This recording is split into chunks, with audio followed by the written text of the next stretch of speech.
Cathay Pacific Airways, the esteemed flag carrier of Hong Kong, a special administrative region of China, once epitomized excellence, reigning supreme as the most lauded airline globally. However, a confluence of factors including the devastating impact of the COVID-19 pandemic, tumultuous geopolitical tensions in Hong Kong, and a series of unfavorable controversies have significantly tarnished the airline's once unassailable reputation. In this video, we embark on an eventful and tumultuous journey from Hong Kong to Colombo, Sri Lanka on the Cathay Pacific A330-300. We're going to witness cabin crew being pushed to their operational limits, a frantic father misplacing his children at the boarding gate and issuing an airport-wide alert, and a linguistically diverse and challenging passenger demographic that test the crew's adaptability. So join me as we delve into this multifaceted travel experience to evaluate whether Cathay Pacific still holds its ground against formidable regional competitors. Allow me to extend a warm welcome back to my channel Nilski, where impartial and incisive airline evaluations take center stage. Whether you're an aviation aficionado or an ardent travel enthusiast, this platform has been meticulously crafted with you in mind. So join me as we delve into Hong Kong, Cathay Pacific, and all that they entail.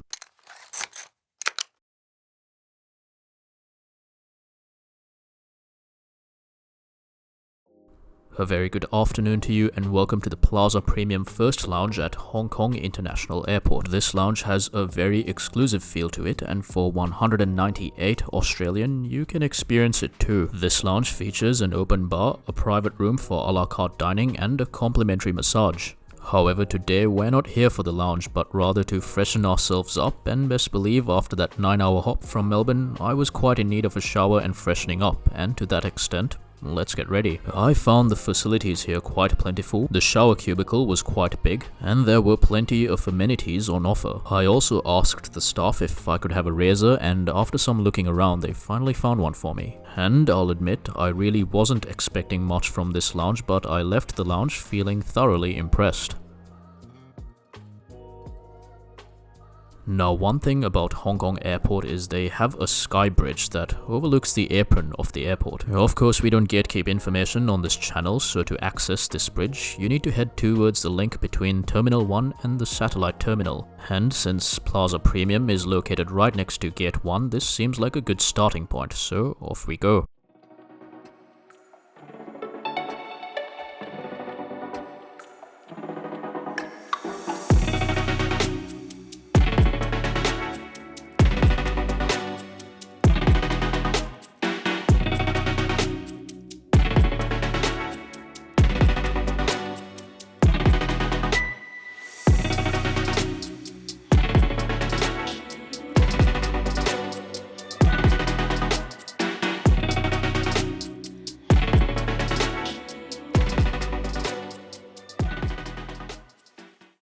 I had no idea how big Hong Kong International Airport actually is. I mean, I had an idea, I had a vague idea, but there's actually gates 23 to 530, which means there's 530 plus gates here, potentially more, at Hong Kong, which is insane. That's exponentially bigger to anything Sydney and Melbourne has to offer, which is insane.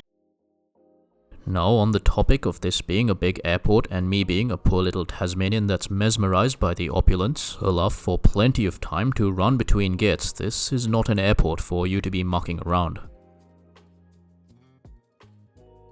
Hong Kong International Airport, located on Chek Lap Kok Island, is among the busiest in the world. Opening its doors in 1998, its terminal designed by architect Norman Foster emphasizes natural light with floor-to-ceiling windows and a wavy roof inspired by ocean waves. Now, the open layout and clear signage make navigation quite straightforward, though some might find the distances between gates quite long. The retail area offers luxury and local brands, while the dining options range from dim sum to international cuisine, catering to diverse travelers.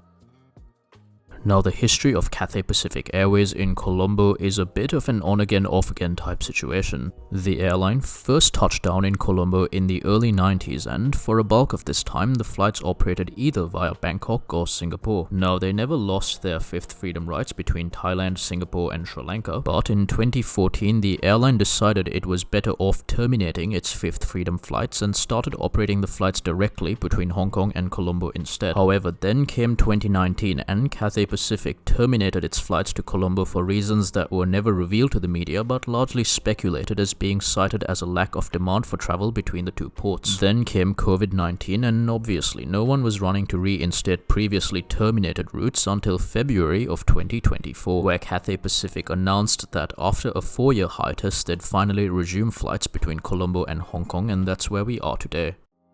Bravo-Lima Alpha Papa will be doing the Hong Kong-Colombo-Hong Kong rotation this evening. On the other hand, the crew this evening will terminate in Colombo for 48 hours. And just a word of advice, if you have a screenshot of your visa on your phone, that will save you a lot of time in Sri Lanka. This is the website that you need to go to obtain a visa, which I'll link down for you in the description. They charge you $50 and if you're paying more than that, either you're getting scammed or inflation beat the upload date of this video. Our flight this evening is packed with a lot of passengers from Taiwan, mainland China, as well as a few Sri Lankans returning home. And I think besides the first officer, I might have been the only other Australian on this flight. Now, boarding this flight was a little bit chaotic, and some poor dad was making an urgent page for his kid on the PA to come find him because the flight was closing very soon.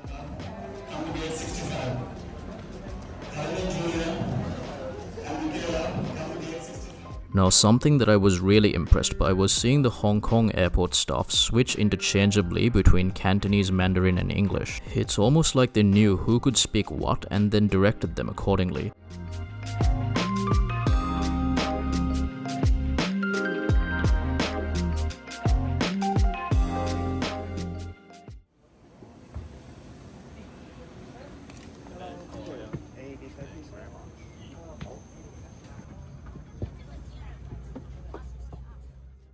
Welcome to 39 Alpha, our seat to Colombo this evening. At 5'6", I might not necessarily deserve this seat, but it was the one I secured nonetheless. With a light blue finish, the seat consists of extra legroom, a charging port, personal entertainment, recline, and a fairly generous seat pitch. Now, boarding itself was complete and total chaos, so many passengers yelling and then so many crew having to yell even louder to get them to take their assigned seats. Now, once again, the crew today spoke mainly Cantonese and English, but impressively some of them were even able to speak Mandarin, and one crew member even spoke Sinhalese. I was just absolutely impressed by this. It took these guys about 10 to 15 minutes, but before we knew it, the chaos had subsided and the passengers had settled in.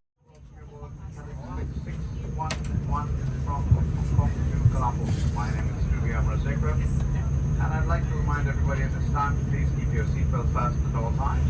This is for your safety and the safety of those around you in the event of any unexpected disturbances. Joining me on the flight deck today is Senior First Officer Lance Powell, and together we'll be flying to Colombo in 5 hours and 14 minutes. Your in-flight service manager this evening is Cathy.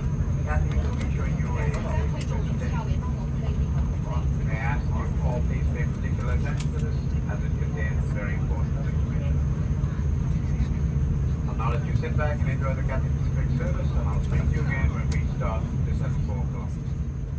Thank you all for your attention. Now, there's 3 different runways at Hong Kong, and this evening we will be departing from 6 Romeo.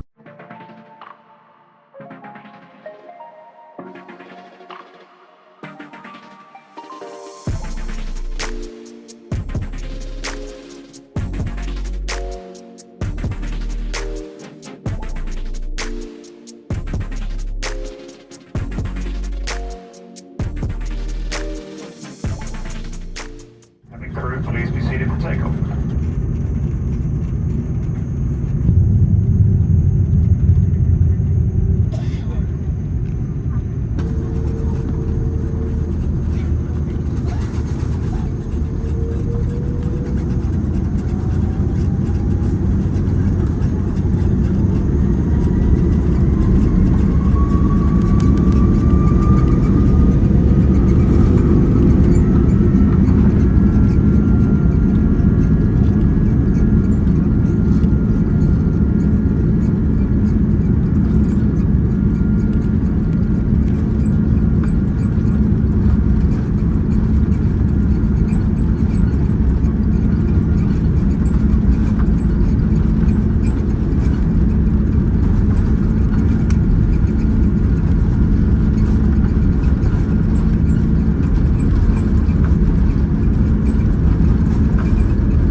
With a flight time of 5 hours and 15 minutes to Colombo, passengers on CX611 can enjoy 2 services on this flight. You get a 3-course meal service and also a bar service. The stewardess pulled up the trolley right by my seat and said, "Excuse me, we're doing cocktails right now. What can I get for you?" "1 Diet Virgin Cuba Libre, please." Of course, I didn't phrase it that way, I just asked for a Coke Zero. Now, one of the benefits of sitting by row 39 is that the dinner service is dispatched from the forwardmost galley, so you will be the first person to get served. Unlike my inbound from Melbourne, there were no menus on this flight. You get a choice of fried rice with fish or chicken. The entree was a yummy chickpea salad that tasted very nice, definitely drawing some flavors from the subcontinent. Doubling down on the Asian takeout vibe, we had fried rice with sweet and sour fish. Another exquisite meal today, aromatic fried rice with vibrant vegetables pairs perfectly with tender golden battered fish coated in a tangy sweet and sour glaze. A delightful blend of flavors and textures, delivering a restaurant quality meal at cruising altitude. Nobody asked me what this is, it looked a little bit suspect, so I let it be. Now, CX doesn't always advertise their Hong Kong milk tea, but it is available on their flights and you can ask for it. I asked the steward and he said, "Wait, I'll check for you." He asked the guys at the back if it was available and they said yes, but it would take some time to get it down to me because the aisle had been blocked by the meal service. He said, quote unquote, "Just give them some time." And almost the split second that he left my seat, the stewardess came by with my request. And let me tell you that Hong Kong milk tea goes perfectly well with chocolate ice cream. In terms of the in-flight service, the crew did everything with a smile. However, I was more impressed by how linguistically diverse they were, constantly switching between 3 to 4 languages. The lavatory was kept well stocked, clean and pristine. There was some residual water or something on the floor, but as long as you're not in there barefoot, and yes, I've seen some of you do this before, you should be fine. In terms of the in-flight entertainment, I found it quite extensive with some new releases as well as a few classics. I tried 2 headphones and they didn't produce the best quality, but my Apple headphones worked perfectly fine.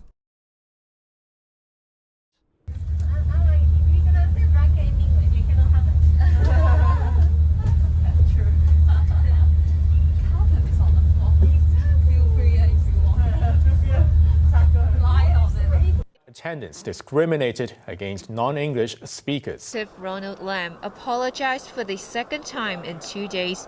A comprehensive review on Now, while linguistic capability is the topic of today's video, I think it's important that we discuss something that happened in 2023. So, on a flight from Chengdu to Hong Kong, a passenger had allegedly been at the receiving end of mockery amongst the cabin crew because while they intended to ask for a blanket, they used the English word carpet instead. Now, in the audio clip that was subsequently released to the media and posted all over the internet, the flight attendant can be heard telling her colleagues, quote unquote, "If you cannot say blanket in English, you cannot have it. Carpet is on the floor." Now, in the initial aftermath of this incident, the media took it and ran, and Cathay Pacific reacted accordingly. But the reason I'm bringing this to your attention is because I want to contextualize today's service. It almost sounds ridiculous to even say these words, but today's crew was so proficient in not just being linguistically diverse, but also being very patient and culturally sensitive. More so the case now as the short-staffed airline recruits in bulk to circumvent severe staff shortages. Multiple batches of crew are being recruited from all over Asia, trained and dispatched on flights to bring about a more linguistically and culturally aware demographic of cabin crew. A practice that's not necessarily new to Cathay but has been amplified in the recent past. Just started descent for Colombo International Airport. We have managed to make up a little bit of time, subject to any air traffic control delays. We will be only 10 minutes behind schedule, landing at 11:40 p.m. local time. That is a 2.5-hour time change from Hong Kong. It's a pleasant evening in Colombo. The temperature is 26 degrees. On behalf of Cathay Pacific all the crew, I'd like to thank you for flying with us and hope to see you again soon on a Cathay Pacific flight. Cabin crew, that's 30 minutes to landing. So what is in store for Cathay Pacific? Well, if today's flight is anything to go by, I think travelers can more than confidently vet their trust in the Cathay Pacific brand. However, I think there's a few things that we need to discuss about today's flight, and I'll discuss them with you once we touch down. Remember to keep watching for the final outcome, but it's now time to land in Colombo. You can also follow me on TikTok and Instagram, but also check out any relevant details for this flight in the description. And while you're down there sussing those deets out, remember to subscribe because it's absolutely free of charge.